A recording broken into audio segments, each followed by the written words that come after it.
Wakwan Zimbabwe in Garkai Massive Tripamba Pamike Makua. You don't want to Makua, Jack Pambase, and I'm gonna do here. Rosa de Makua every day, Maxine Mascatman. Yes, sir. In the building, General Cadwadi Compono. This is Bongrified, this is my G man. This is Shango Massive, and is Nyanyes from the baddest. This is Junior Pamako. Boys at Nazo around the tower. They have a doma, white and teacher, perfect him. Yangatoripo, Apana, can just smoking light up in the president.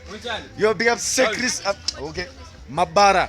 What bullet? Simply the fucking building, yo. Yeah. It's your boy. Yeah.